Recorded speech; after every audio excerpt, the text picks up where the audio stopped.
Okay, hello everyone, and welcome to our second of the sail inventories presentations. For those of you who don't know, I'm Emmett Thickheiser, the lead sailmaker here at UK Northeast. Also sitting with me is Ryan Zupon and Adam Laurie. They'll be around to answer questions in the chat box or direct anything over this way, or occasionally jump in here. So last week we did a bit on cruising sail inventories, mostly looking at how people can efficiently sail with things like the code D and code 0 and stuff. And this week we're going to look more on the racing side, look at staysails, code sails, as well as go over the particularly new PHRF regulations and some things on large roach head sails and flying jibs.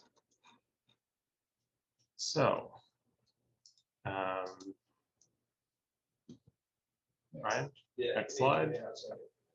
Zoom is speaking out. Ryan had to find some pretty pictures here to put up. Okay, so the first on our list, staysails. So we've got a couple options available for racing boats. I know we really hammered this home last year. We had a seminar that we did in person before COVID came around, based on converting symmetrical boats to sprits, what the size difference was with asymmetricals, and then part of that was staysails and how we can put them into our inventory. So generally there's two different types of staysails. There's a Spinnaker and a Genoa Staysail. The Genoa Staysail is usually a bit smaller and heavier, better for closer reaching and heavier breeze, whereas the Spinnaker Staysail is for more downwind running. Not a dead run, but they're also usually a little bit bigger. When do you see the maximum benefit? This is usually when you're on longer distance courses. If you're going downwind with a Spinnaker Staysail, if you're just forward of the beam to maybe 140 true, you'll see probably the most benefit from a Spinnaker Staysail. And then a Genoa Staysail, it depends on whether you have it up with code 0, or in this case, we're going to talk a little bit about large roach head sails and flying jibs. Might get away with it then. That's a little more difficult to use than a Spinnaker Staysail. And the biggest part of this is, how does it change your rating? And it doesn't. To put it in a really cheesy way, staysails are free. Unfortunately, not from a cost perspective, but from a rating perspective, definitely.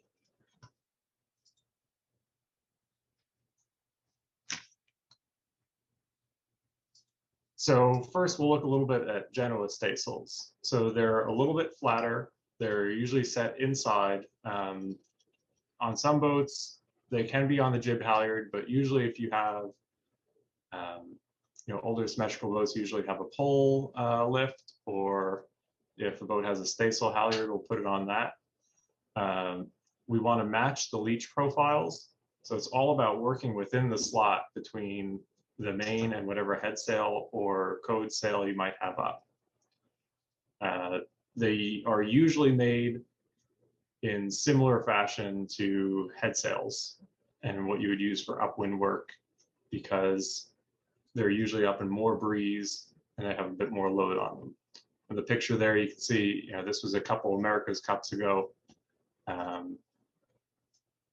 But we had a team that was working with China, and even the fast catamarans at that point, which don't go quite as fast as the new boats, still used a jib in this case as a staysail. So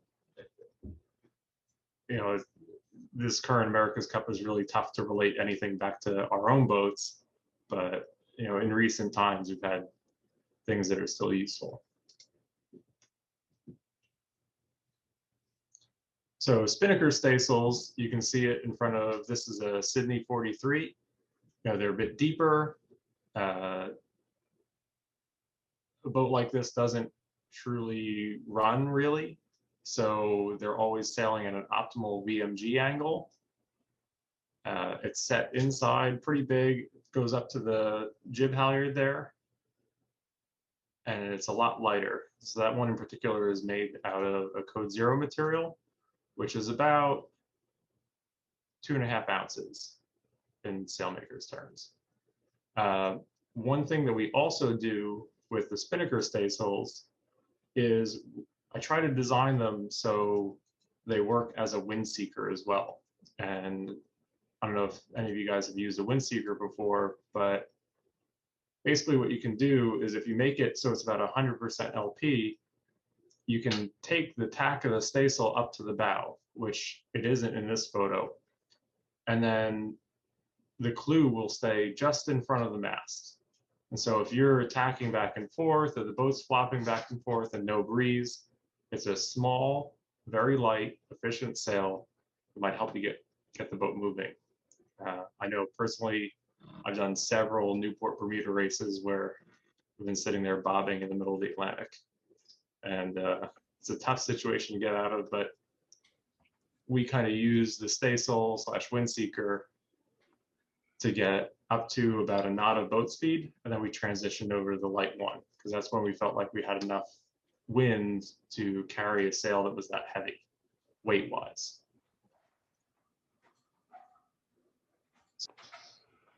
So next, the sails that we're going to talk about, code 0s, flying head sails, LRH or tweener, they're all very dependent on furling equipment.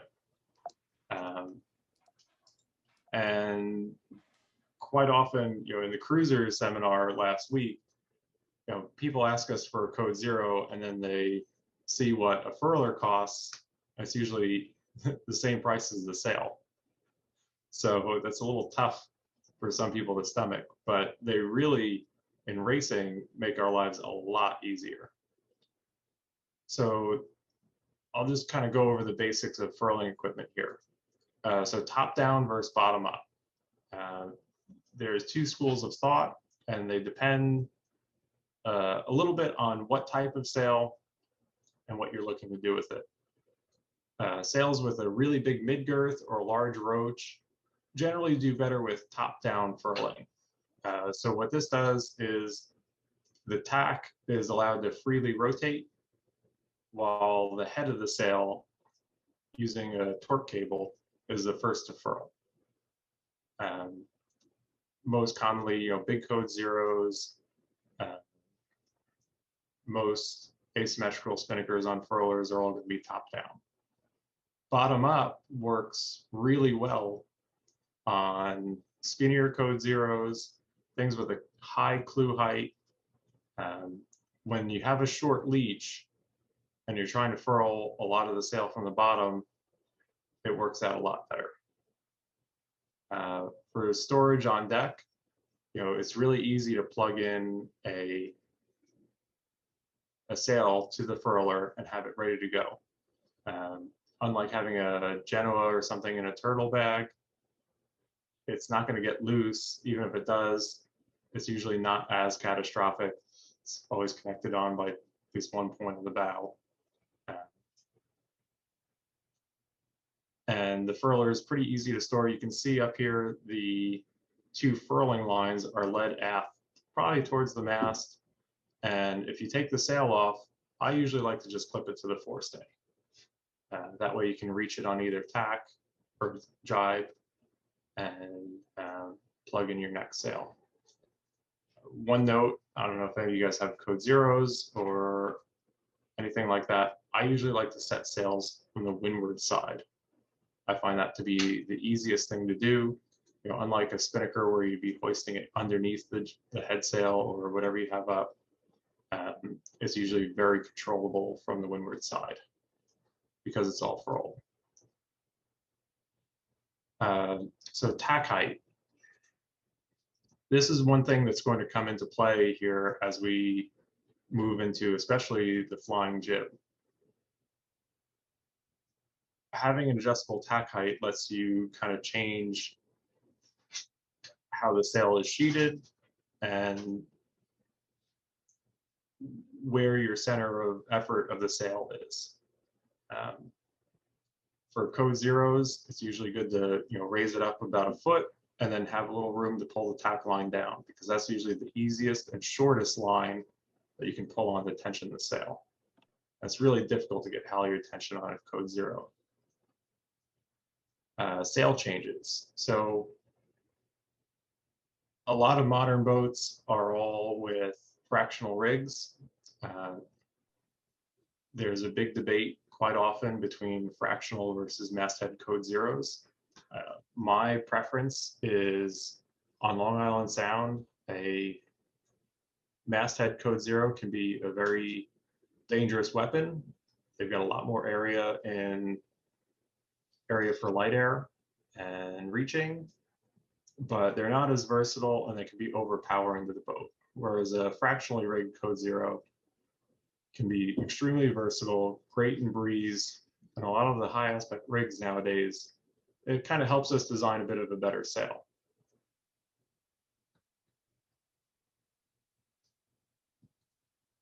So you can see here, we've got two examples of code zeros. This is for a J109, and they're almost a masthead boat. It's about 7/8. In case you don't know, code zeros are considered a spinnaker, so the mid girth is 75% or greater of the foot length. One of the problems that frequently arises in code zeros is, in order to have the luff shape that you want, we end up having to cram all this extra girth onto the back end of the sail. And it's problematic because it really closes off the leach when you're reaching or tight reaching, and it's kind of wasted area, but we need it to make the sail count for the rule. It's a good point about 2-to-1 tack lines from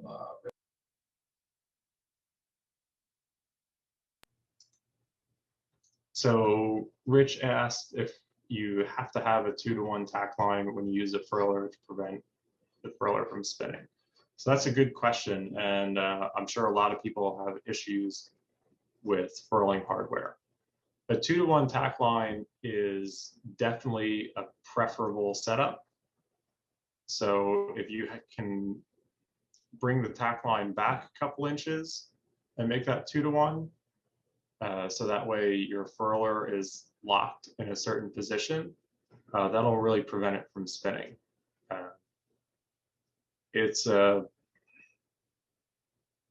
tough thing to deal with. The other part that I think makes that issue go away is keeping tension on the furling line. So for most boats, I like to make the furling line a couple feet short of the mast and put a heavy bungee system around the mast. And that will keep tension on the furling line and help keep it oriented correctly.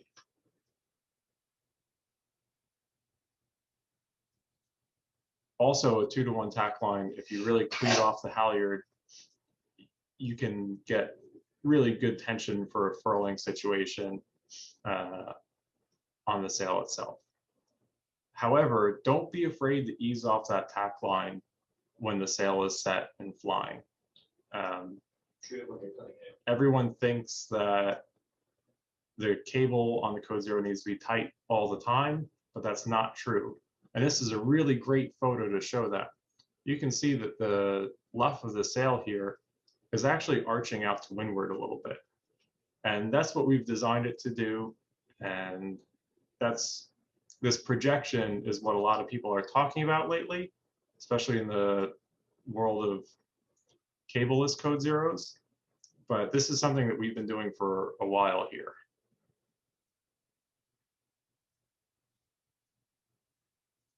So design varies significantly based on your headsails. This is the J109, so in PHRF they race with an overlapping headsail. So this code 0 is probably a little bit bigger than we might do for, let's say like a J121 that only has non-overlapping headsails. So next year we've got a fractional code 0. This one's on a J105. Kind of wish we had, well, you'll see it in the next frame, a side-by-side comparison of the two. This is a little more versatile. You can see the breeze is pretty far up for 105, and it's holding it really well. Actually, after this photo, we ended up breaking a J105 sprit on a boat. So we actually transitioned to making the code 0s for some of the J boats with the sprit halfway out. That was a one-off issue though. Everyone now is kind of retrofitted with bot stays.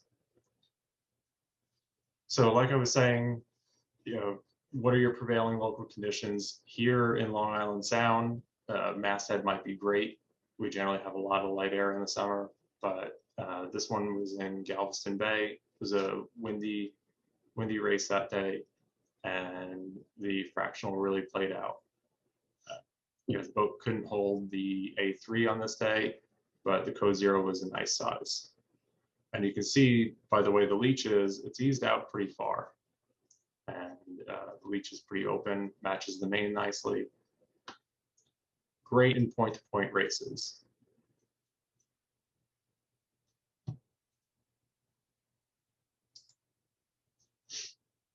So some of the variations depending on your type of boat.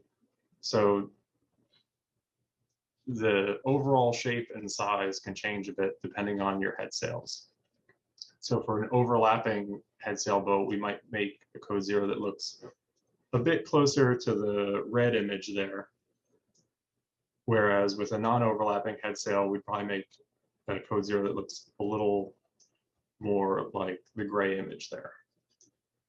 Now, some other things that we need to worry about, we need to look at the aspect ratio. So we never want to make a sail that's too tall for its width. It makes it a little hard to sheet, a little difficult on your end as a user. In light air, you can be close or beam reaching. I have a lot of people that say they use code 0s up to 50 apparent. And then if it's really breezy, that might be your heavier reaching sail when you're at maybe 120 apparent and 20 plus knots.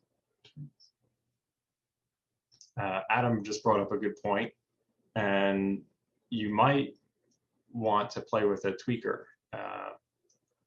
Most people, if anyone doesn't know what a tweaker is, let me know, please. You might want to adjust the sheet for the code 0 if you're really deep reaching. Sometimes the leech opens up pretty quick because the clue's low, because we designed them to be sheeted in pretty far. So it varies depending on the conditions. What you really want to look for, and we had this problem a lot on the J44, was the code 0 was so big because it got overlapping headsails and a big A3, so it needed to be a good sized sail. But when you sheeted it in really far, the leech closed too fast. So you wanted to let that breathe. You want to make sure that it's matching the main sail.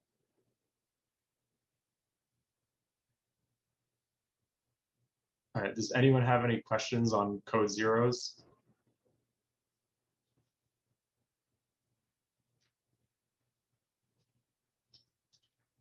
Oops, here's one from Marcus. Yeah.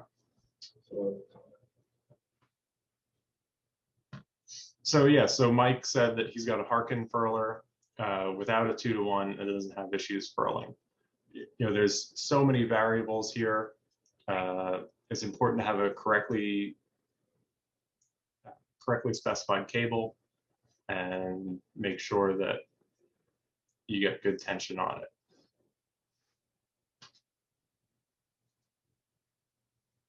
There's a question from Ron about. So Ron asked if there's a difference in the angles, whether it's masthead or fractional. No matter what, it's based on the wind speed. The fractional zero can still be held up just as high, but it's not going to be as big in light air. So that's really where it makes the difference. And then windy reaching, you know, the fractional is going to be better because it consolidates your sail plan, brings it down a little bit. I wouldn't say there's much of a difference between how high you can go with either of them, but they limit your wind speed. And, you know, a fractional limits your gain in light air. Okay.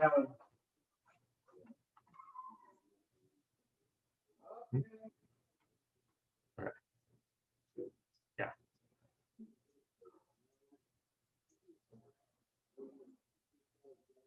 So now, when we look to make something a bit smaller than a code zero, and especially with all the new PHRF rules, especially in Long Island Sound, Narragansett Bay has addressed this, ORC, ORR, they've all addressed the flying head sail issue. So this is any sail that doesn't meet the 75% mid-girth rule that classifies as spinnaker. So what this means is then your head sail, or your flying head sail, is then going to be measured as a head sail and rated that way. So this includes flying jibs or jib tops that are put out on the sprit, and the large roach head sail, or tweener, as they're sometimes called. These have really great reaching performance. They can sheet in really tight, and sometimes they can even be used in conjunction with a jib or a fairly large staysail to increase your area. Okay, I'm going to hold on that for a second because I see a couple questions still about code zeros.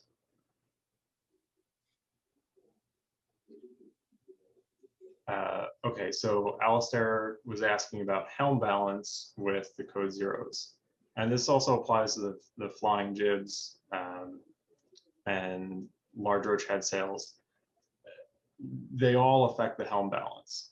The rule that I tell everyone is that if you want to go faster and you have the ability to take the helm, you want to get the sail as high and as far out there as you can. If you're looking to ease the pressure on yourself and the boat, you want to move the sail down and further in. So there is a point where with breeze, with a code zero or anything, here you'd be back into a head sail or back into a smaller jib. It's the same principle. And Rich asked about damaging the sail in breeze. So the code zero material is incredibly rugged. I'm always impressed by how much abuse they take. The code zero material is, at least the one that we primarily use from Dimension Polyant, is a mylar laminate with aramid fiber and a light taffeta on one side. So this means that the stitching holds really well. The aramid fiber gives it great resistance to flex. I'd say I've hardly had to fix any code zeros. Adam's got a little story. Yeah, I did rip my code zero, leech to luff, in the upper, just below the head patch, and that had nothing to do. It was blowing strong, but the reason it broke was that the halyard turning block, where the halyard came from the mast at the deck, the block blew up. And when the sail jerked, when the sail got loose because the line was no longer going at a 90-degree angle and it just jerked up to take up the slack, that's what broke the sail. But that's the only time I've ever seen a code zero get damaged. And likewise, another thing to look at is the tension on the cable versus tension on the cloth material. So all laminates have a certain degree of mechanical shrinkage, and you want to make sure that the cable is taking the load and not the sail itself. So you can affect the draft and the material if that line attaching the sail to the furler is too tight or too loose. So Dave asked, how would you compare a light medium 1 versus a code 0 for upwind / reaching? So that depends. On a distance race, maybe you can take an extra 5 degrees down if you want to put the code 0 up, because the wind's eventually going to shift. And then once again, we make it specific to your boat and your sail inventory. So let's see, what's your code 0 size? So it's at least 3 times bigger than my jib, maybe. So for the J44, for example, the jib was a 145. The maximum Spinnaker size was 175 square meters, and the code 0 was almost 155. So it wasn't a huge step down.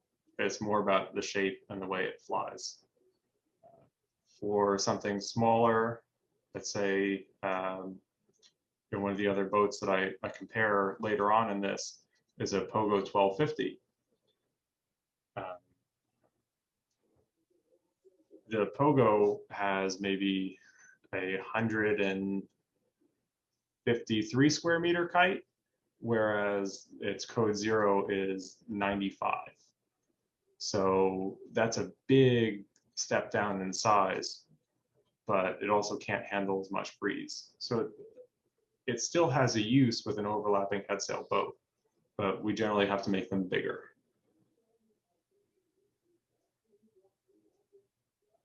And Mike mentioned that the Genoa takes a rating hit, but the code 0 doesn't. That is true in some cases. So ORC, as of last year, now takes code 0s into account when you put it on your rating certificate. PHRF does not, which is the majority of Long Island Sound, those two. And then it varies depending on other rating systems. ORR still has a spot for code 0, and the flying headsails vary depending on the rating system, but we'll get into that in a minute. Just thinking about it, they make you do it. And I should clarify that PHRF and Long Island Sound, they're trying to get as much data as they can on code 0s. So if you do have a PHRF certificate here in our local area, make sure that you correctly identify that on your certificate. And PHRF is great in the right setting, and it really allows us to collect data and then make rational results.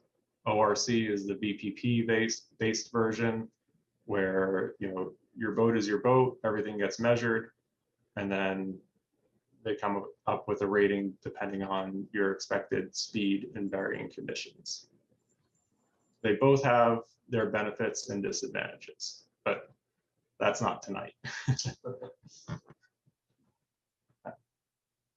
So back to flying headsails. So the first one that we have is the flying jib. So these are great in heavier reaching.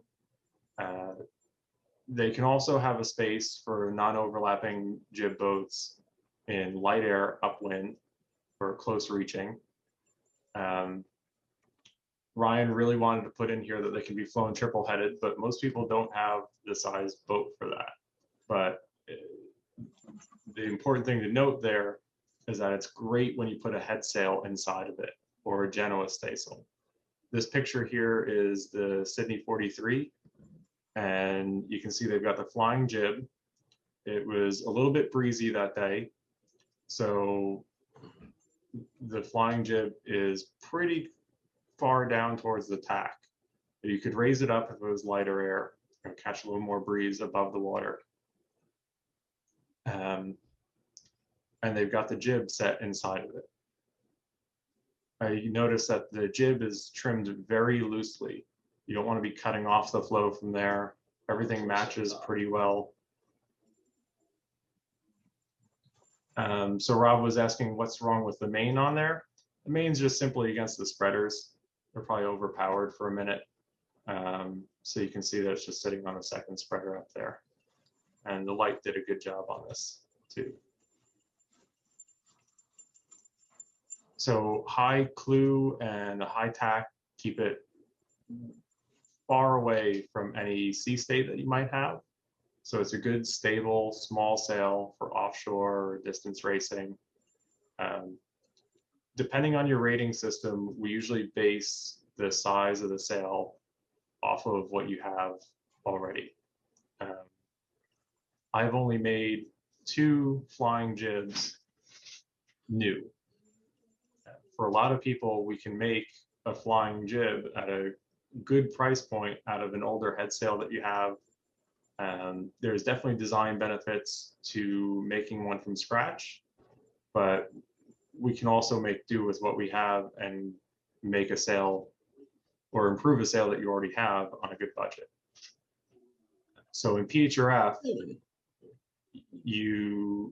the limiting factors are that it has to be the same left length and LP, and basically the same overall area as your largest jib. In ORC and VPP based systems, you can play with that a little bit, and you can make one that's larger, have a longer left length.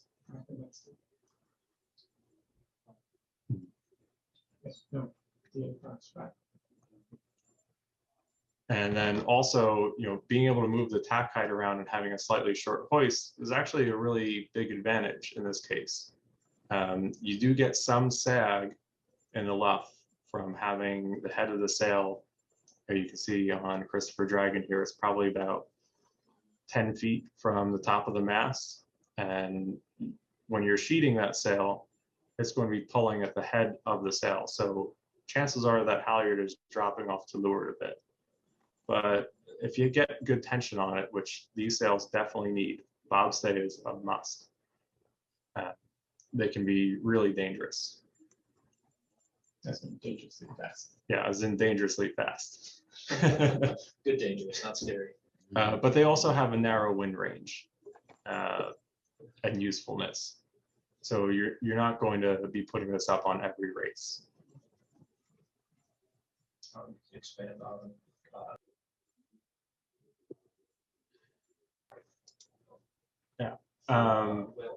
So Will Beery asked, what's the benefit over an A3 or an A5? So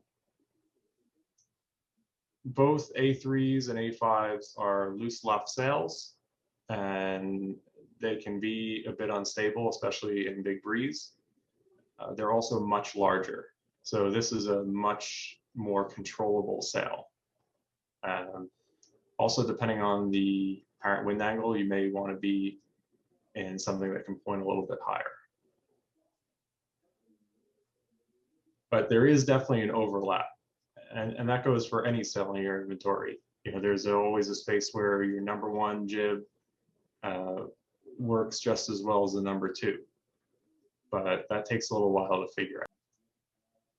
So the other type of flying head sail that we've got is a large head sail or a tweener. And basically these are a code 0 with a short midgirth. So the midgirth is going to be less than 75%. And in a lot of cases, they'll be somewhere around, say the average, about 65. Their efficiency at closer wind angles and is just so much better because we're not trying to cram all this area into the leech. And they work really well in light air too. You know, they get to be a bit Oh. bigger than flying jibs, as you can see.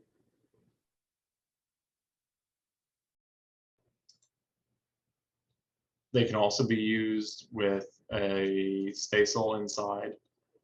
This particular one, you know, the guys sailing in Europe have a little bit of a different setup usually. This is a well, relatively soft sail made out of code 0 material. So it's not going to have the shape holding characteristics to go up to, you know, the very high or very low apparent wind angles.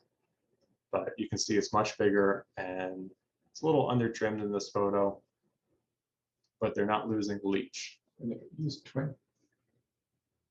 And once again, as Adam said, you can use a tweaker to help Get the bring top that of the in, sail. help keep the leach going.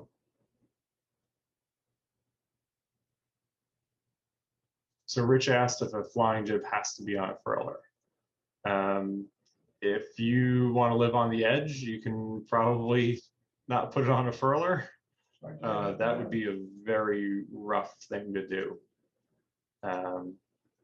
Because of the apparent wind angles you're usually sailing at, it's a little bit unwieldy. It makes the sail changes a little bit slower, but if you get a furler for a code 0, we can use the same furler for a flying jib or a large roach head sail. All we need to do is get a new cable. So the furling gear is used throughout your inventory. So luckily that's kind of a one-time purchase. So how do all these flying head sails impact your rating? So here in Long Island,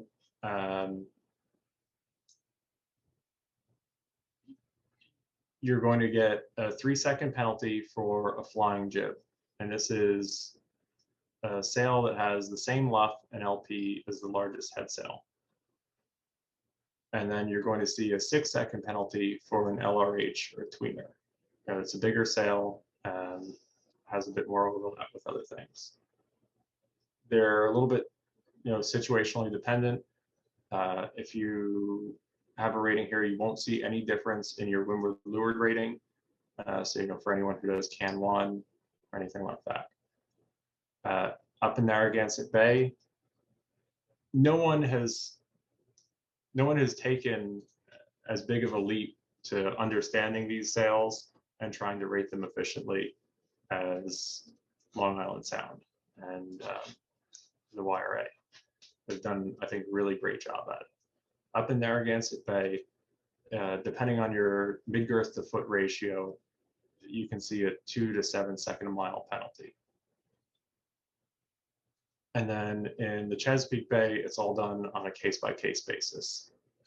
That's a little tough. They've got a really big area that they're trying to govern, all the way from, you know, Annapolis down to Norfolk. So it depends. Several people carry it. The J122, Christopher Dragon has one, and Rich, I believe we were working on one with you. Flying jibs. Yeah. Okay. Yes, we've got flying jibs and Yeah. LRHs at the same time.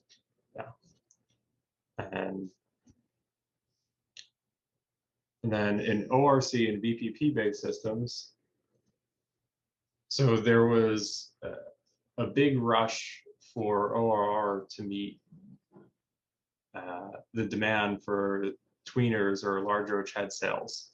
And that kind of spurred all of this movement.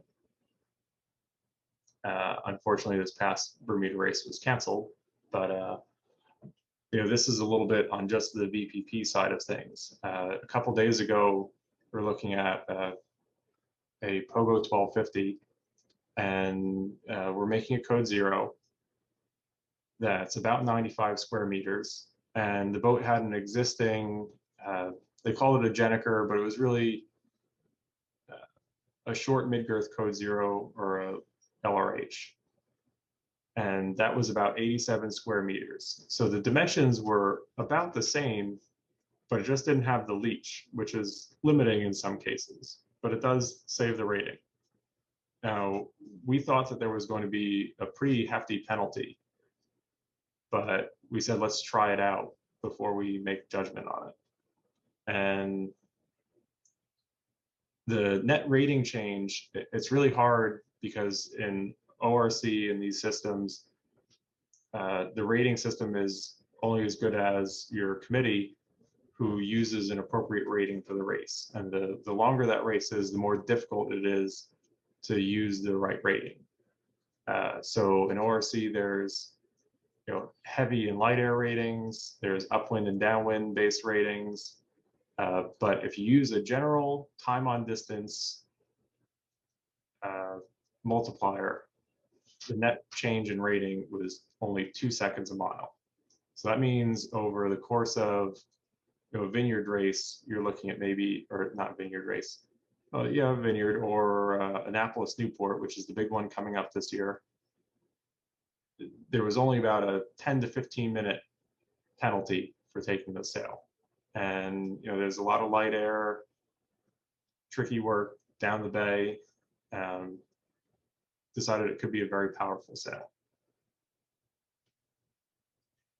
Derek's got a good question about the efficiency of flying head sails compared to number ones. Yeah, so Derek was asking about the flying jib and light air. Chances are your VMG,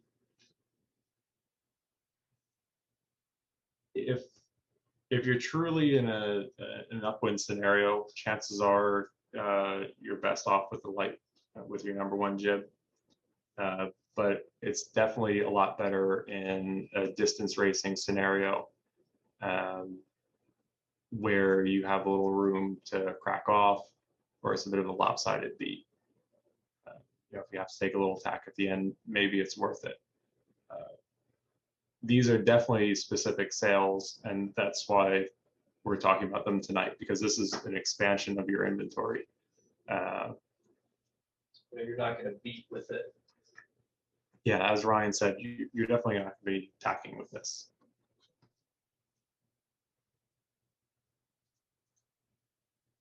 Does anyone have any questions on the rating side of things or anything else?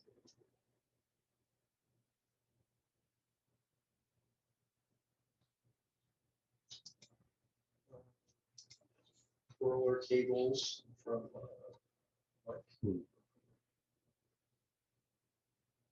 So Mike's asking about furling cables. So furling cable technology has come a long, long way. So there's, unfortunately, to answer your question simply, stainless cable can't be used. 1x19 and similar wires like that are wound, and whenever you're trying to transmit torque, that'll have bad implications on the cable. So what we use now is blends of high-tech fibers, usually Technora, Dyneema, or PVO. And they are tightly woven, compressed, and then they have a cover over them. Certain cables, like the Harken Reflex, have a braided metal jacket on top of them, done in a specific pattern to help the furl. However, the best cables that you're going to get are going to be manufactured specifically for your boat to the exact length. Companies like Ormare, actually, Kyle's here from New England Yacht Rigging. He could probably answer this even better than me. But they're very specific and Can cost as much as the sail. yes, as Adam said, they can cost as much as a sail, but they can really make your life a lot easier. So the generic cables from like Blystein and companies like that are priced well. They do a pretty good job. But for bigger boats, especially when you get to 45 feet plus, you're definitely looking at a custom cable.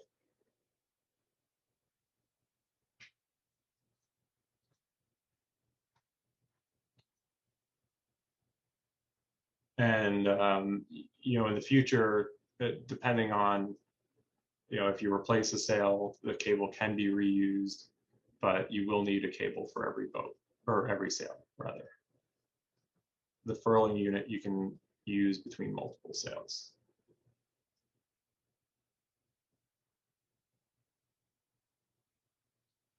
Yeah, so as Kyle said, you know, cable, it comes off the spool and that we buy by the foot or the yard or meter will stretch a bit, and it doesn't have quite as much torque resistance.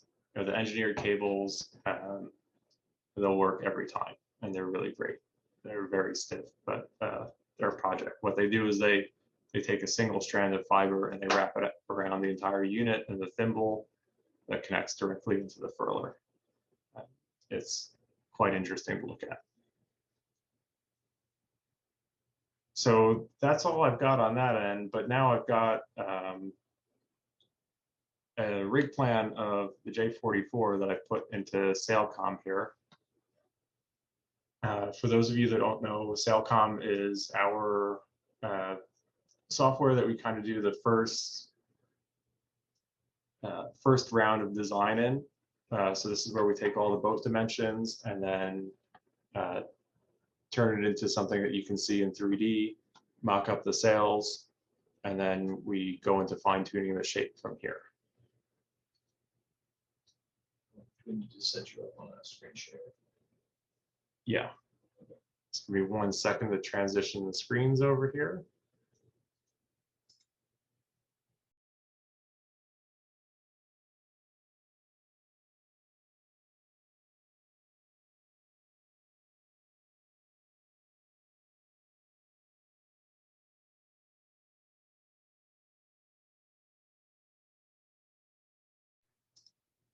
Okay, so here I've got the sail plan for the J44. Now there's a couple things that are going to be tough for me to show, but you know, I tried to cram everything onto one boat just to show the difference here. You know, a fractionally rigged boat is going to be slightly different, but I accounted for that as best as I could. So here you've got a Genoa Staysail. That's the sail inside here. This is the forestay masthead on here, and I've got a flying jib rigged out here. Now the flying jib, I pretended as if this is kind of a fractionally rigged boat, and this would be something that looks like what you would have if you were trying to make a flying jib to the PHRF rule locally. Now, what I was talking about with the tack is that you can move it around. So if I go and change the tack set,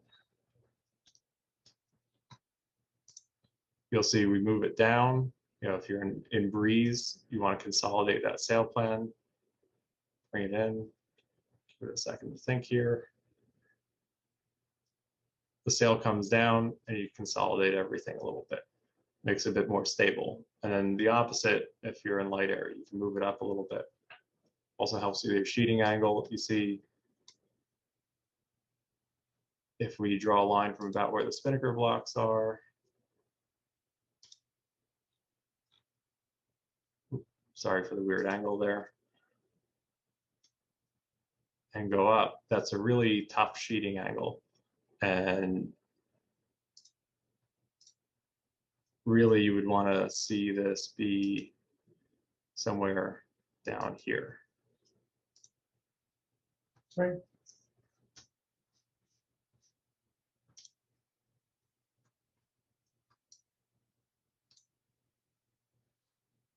So let's move away from the flying jib and we'll take a look at the LRH. So you can take a look at the size difference in these and see kind of what the difference is here and why you get an extra 3-second hit, at least in PHRF.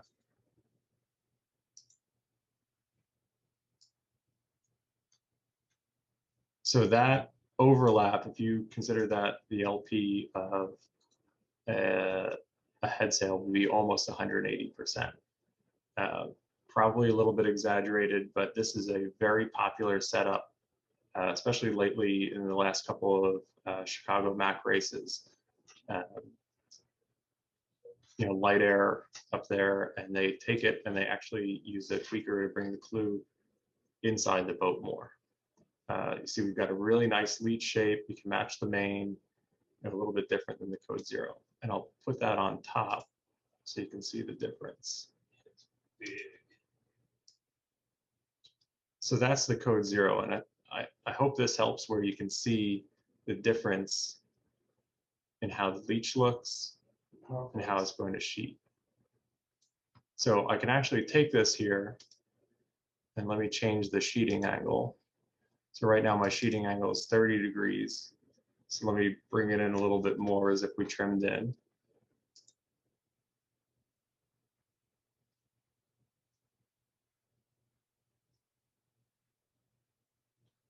And you can see the luff sagged leeward a little bit. And you can see the leech now has a return on it. So the leech is starting to go back into the mainsail. So that's what happens when you're trying to sail this at a very low apparent wind angle.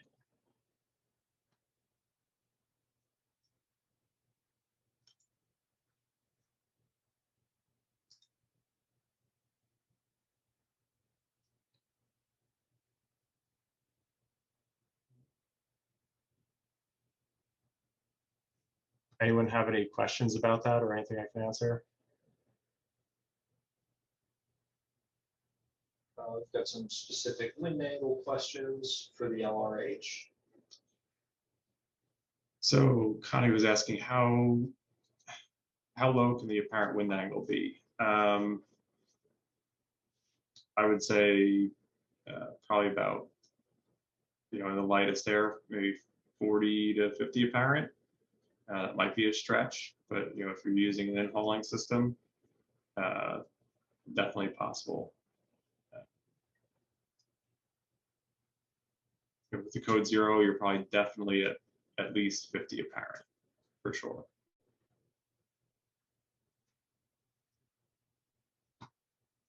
And the true wind relative to that kind of depends on your boat, your speed, a little bit your polars, and the sail design.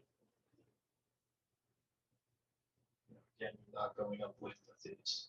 You're not beating with these. Yes, as Ryan said, you're not going to be doing a true upwind with these. These are mostly distance sails. At 90, 95 true angle.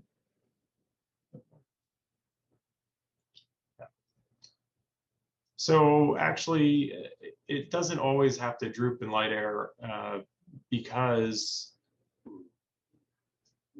they're going to be made a little bit lighter.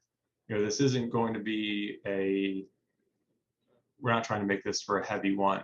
And, you know, as the breeze comes up, you're not going to be able to hold it that tight. So you're going to have to come off the wind. So it won't be too heavy, but Rob, you are correct. It is a heavy sail. It's not small. There's nothing that we can do about the size and weight when we just got the big sails. But that's why something that is a wind seeker has to be light and small, but efficient.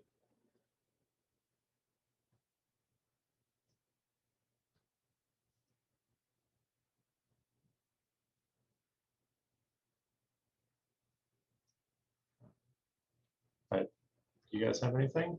Any other questions that I can answer? We're getting almost at an hour here. Talk about maybe about a plan for buying sales so that you spread it out and keep your inventory fresh. But you know, Long Island Sound, you know, you're going to wear out your number one the fastest, and so. Yeah, so Adam's got a point. You know, you can, you know, it helps take the load off some of your other sales depending on what you're doing. You know, it's not a sail that's you're going to use every day. So it'll be something that helps space out your inventory. It's not something that's going to be use it for 2-3 years and then put it in the trash can.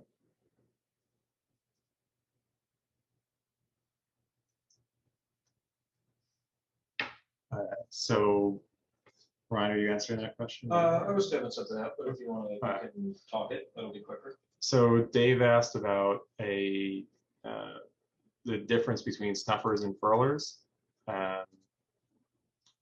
One person here who I know has used a good bit of snuffers, Rich, and I think there's a certain ease and reliability that comes with snuffers. Furling gear can be temperamental, it has to be set up correctly, the tension on the cable correct when launching and dowsing. And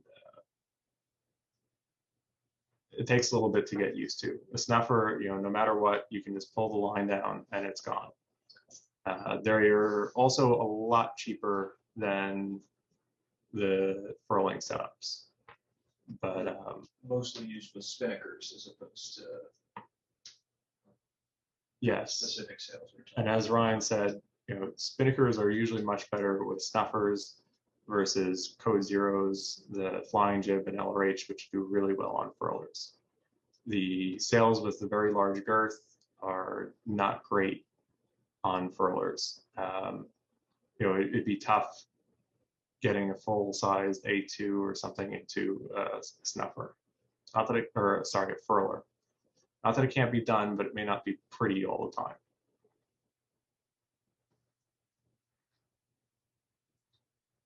So Derek was asking, if you carry a furling jib, does that affect the wind flow? Do you mean a flying headsail or a flying jib that's furled, or do you mean just leaving a headsail up on the furler while you have a kite or something out there?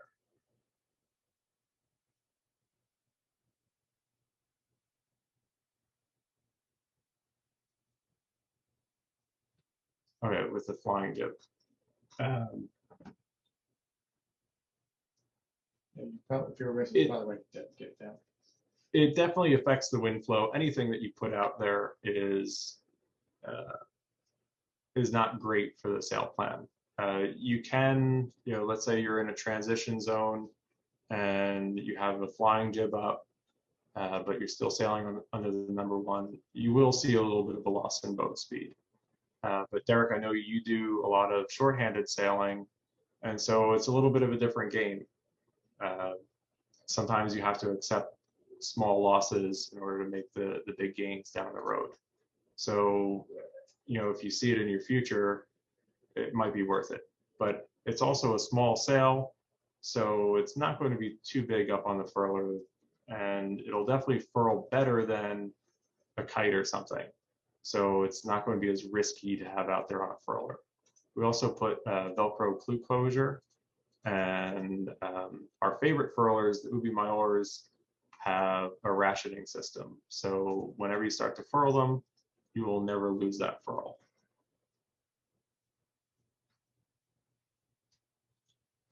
So a good question from Alistair. Go ahead. Can you use a code zero and an LRH on a boat with a pole? The short answer is yes. Even to meet some rating rules, I've made symmetrical code zeros before. That's a little bit of a strange one, and definitely a very kind of one-off project. But it can be done. The difficult part with, especially the LRHs, is the structural integrity of the pole. It's a lot of compression on the mast. I would specifically relegate it to being a light air sail. But for sure, the luff length isn't a problem. And you would never be able to hold a head sail up inside of it. A staysail would work, but you're just not getting it far enough off the bow. Or that would come to it.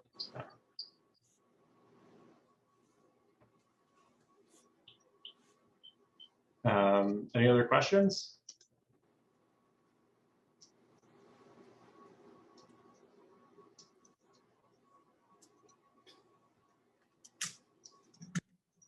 Okay, well, if anyone has any other questions from the night, feel free to reach out. Happy to discuss anything further with you guys. Hope that was informative. Always happy to work on ratings or see what would work well with your boat. So feel free to give a call.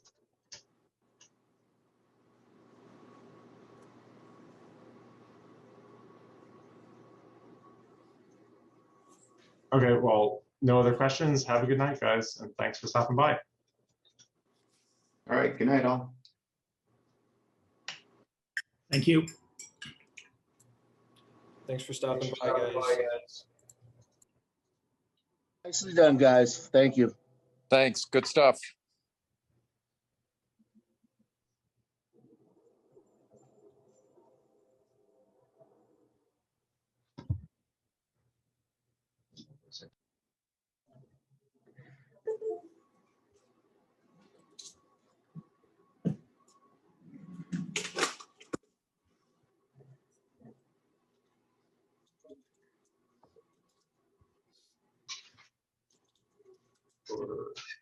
Yeah.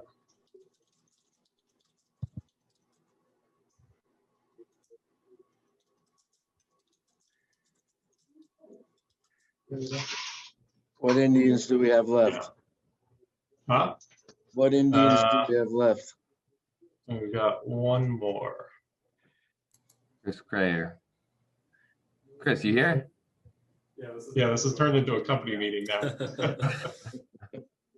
You want Chris off? He'll be. He's fine. You can chat. Maybe stop the recording here. Oop.